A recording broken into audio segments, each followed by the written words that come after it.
Good morning, everyone. Today I am going to teach you The Ant and the Cricket, and this is for class 8. Before we read this poem, I want to ask you that do you know what is a fable? A fable is a story, often with animals as characters, that conveys a moral.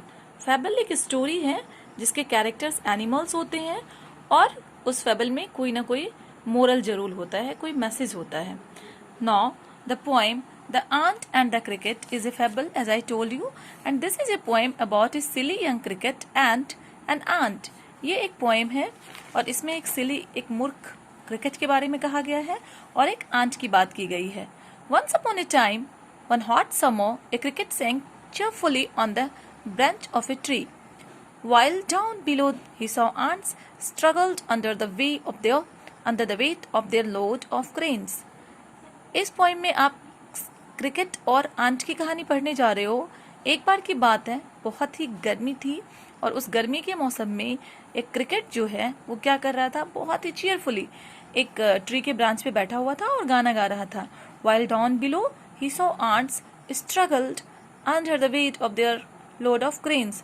और वहीं नीचे उसने क्या देखा कि ants हैं जो कि एक कतारबद्ध तरीके से कुछ अनाज लेकर के जा रही हैं. The cricket spoke to the ant, why are you working so hard. Cricket ने जब ऐसा देखा, उन्हें इतनी कड़ी मेहनत करते हुए देखा इस कड़ी धूप में, तो उससे रहा नहीं गया और उसने क्या पूछा, why are you working so hard, इतनी कड़ी मेहनत क्यों कर रही हो. Come into the shade and sing with me, छाया में आ जाओ और मेरे साथ गाना गाओ.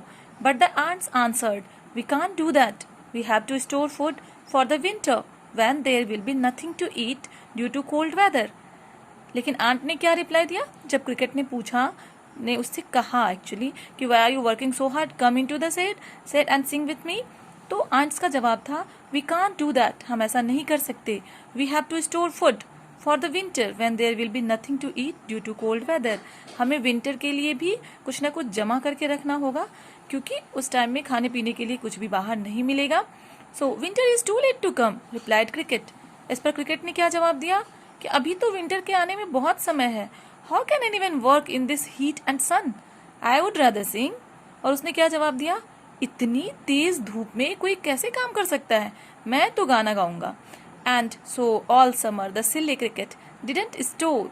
He used to sing while the ants labored, and thus the days turned into weeks and the weeks into months. और इस तरह से उस क्रिकेट ने क्या किया, पूरा का पूरा समर गाने बजाने में बिता दिया और जो आंट्स थी वो दिन प्रतिदिन मेहनत करती थी और कुछ ना कुछ बचा के रखती थी. And thus the days turned into weeks and the weeks into months. और इस तरह से क्या हुआ, दिन महीने में, दिन सप्ताह में बदलते गए और सप्ताह जो थे वो महीनों में बीतते गए. One morning the cricket woke shivering with cold. और एक दिन सुबह सुबह जो क्रिकेट है वो बहुत ही ज्यादा ठंड से कांपते हुए उठता है. Winter had come at last. Finally winter आ चुका था. And one evening he went to the ant and said, open the door, I am starving, give me some food. एक दिन वो ठंड से कांपते हुए, भूख से एक्चुअली कांपते हुए एक आंट के दरवाजे पे जाता है और उनसे कहता है, open the door, I am starving, give me some food. मैं तुम्हारे पास आया हूँ, दरवाजा खोलो और मुझे कुछ खाने के लिए दो. अगर तुमने ऐसा नहीं किया तो मैं मर जाऊंगा. आई am starving, right. The remaining part of this story is, an ant leant out of the window and saw the cricket. Yes, I remember you. And what were you doing all summer? While we used to store for winter, you used to sing.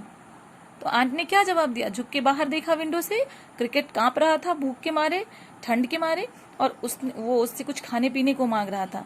Aunt replied, yes, I remember you. हाँ, मुझे तुम याद हो. And what were you doing all summer? पूरे summer तुमने किया क्या. While we used to store for winter, you used to sing. जब हम विंटर के लिए कुछ ना कुछ जमा कर रहे थे, you used to sing, तुम तो गाना गा रहे थे. Well, try dancing now. तो जाओ, अभी भी गाना गाओ, नाचो. We ants never take anything and we never give something to anyone. ना तो हम किसी से को भी कुछ देते हैं और ना ही हम किसी से कुछ लेते हैं. So the moral of the poem is, if we enjoy today, we will surely suffer tomorrow. अगर हम आज बहुत इंजॉय कर रहे हैं, if we don't work hard today, we can't have a happy life tomorrow. अगर हम आज बहुत कड़ी मेहनत नहीं कर पा रहे हैं तो इसका मतलब है कि आने वाला जो लाइफ होगा हमारा वो बहुत अच्छा नहीं होगा. For a better tomorrow we have to labour hard. अपना कल अच्छा हो इसके लिए हमें आज बहुत मेहनत करनी पड़ती है। So thanks for watching.